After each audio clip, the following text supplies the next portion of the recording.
welcome back yet again to another video review. So I hope you all are prepared to go on a journey today because we are going to go back in time, far, far, far, far back to a mysterious age known as 1963.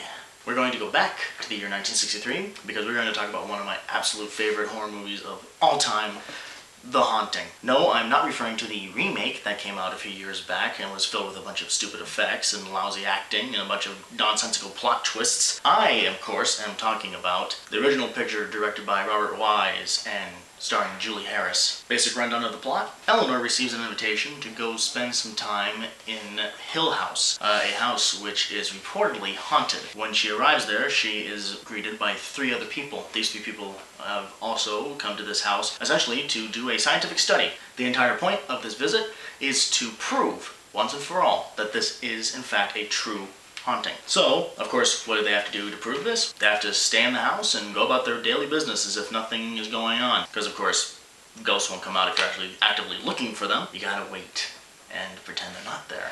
That's when they strike. Well, it doesn't take very long for the people in this house to start seeing and hearing some very strange things in the house. And that really is a basic rundown of the plot. I know it may not sound like a whole lot, but believe me when I tell you, there's a lot that happens in this film. There's a reason I picked this film, and there's a reason that I think it really helped in the way that people present horror and really presented a revolutionary way to scare people. This film uses nothing but the power of sound. There are no monsters, there is no violence, there is no gore, there is no anything. You see absolutely nothing, and it's one of the most terrifying films ever made. Now, you may not think that the sounds could be all that scary. I mean, you know, there's all sorts of sounds that we hear throughout the day, and we're not usually jumping and screaming every time somebody has to sharpen their pencil. However, the way it's used in this film is something that really had not been seen before. This film utilizes what is quite possibly the most incredible use of the combination of both the audio and the visual aspects of a film to create a sense of fear and to create a sense of raw emotion without having to rely on any special effects whatsoever. Now, the way that they do this, because obviously you have to make it actually convincing, you can't just play a bunch of noises and expect people to be afraid of that. It's all done in the camera work. Now, a lot of people like to give credit to the Blair Witch Project for being the first one to really capture that whole handheld look to everything. If you happen to be somebody who thinks that, trust me, you're way off. There were countless films that used that technique. If anybody's seen the original Texas Chainsaw Massacre, which is an interesting film to say the least, you'll see that all the time, the whole shaky cam, like you're in the room type of film techniques that you see done. The original Black Christmas, if you saw that one, same thing. That one was all done from the perspective of the person perpetrating the crimes. This movie came out in 1963, so it has a little bit more to brag about. Getting back to how this applies to the use of sound in the film, the camera follows sounds. Okay, stick with me here, alright? I'm not crazy. The way that the camera is used in this film basically puts your eyes as the camera lens.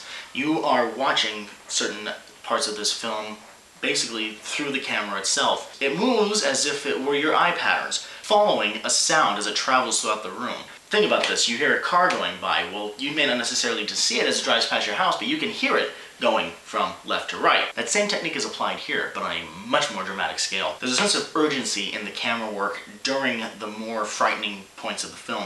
When there's a lot of excitement, when there's a lot of noise, when there's a lot of just chaos going on, that's when the camera is moving around the most. And really, it works emotionally because that's when we move around the most, is when there's a lot of activity going on and there's all sorts of stuff flying all over the place and you're hearing all these crazy noises. You're not exactly calm and collected. You don't just kind of sit there and kind of like, okay, I hear someone moaning, and then there's a baby crying, and now I hear laughing and chanting. It's not the same thing. It's really more like, oh my god, there's something over there, and now it's up there, and oh my god, it's behind me, oh my god.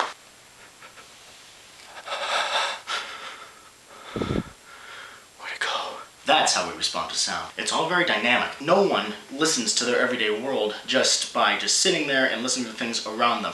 If you hear a loud noise to the side of you, you're going to look to the side of you to investigate it. It's a natural reaction. The way that the scenes in this movie are filmed recreates that. You don't need to see the characters' reactions to what's going on around them because you're there. You're there in the room with them, experiencing all this stuff. When it's done so fluidly, and it's done with such precision, it's hard not to feel pretty terrified by the whole thing. On top of that, simple uses of dialogue help drive some of the scariest moments in the entire movie. Just people talking about the things that are happening around them. Just people talking to people who aren't even in the room. Things like that are what create this entire environment, this entire atmosphere of sheer panic and sheer terror, and it really gets you on an emotional level. Because think about the times when you get scared in your own house, just through your day-to-day activities. You don't get scared because of things that you see popping out of your house and things that are jumping out at you from behind your couch and in your toilet and things like that. That kind of stuff doesn't happen. No, the things that frighten us are the things that we hear. It's the middle of the night and all of a sudden you hear a door creak. Doesn't necessarily mean that something's there,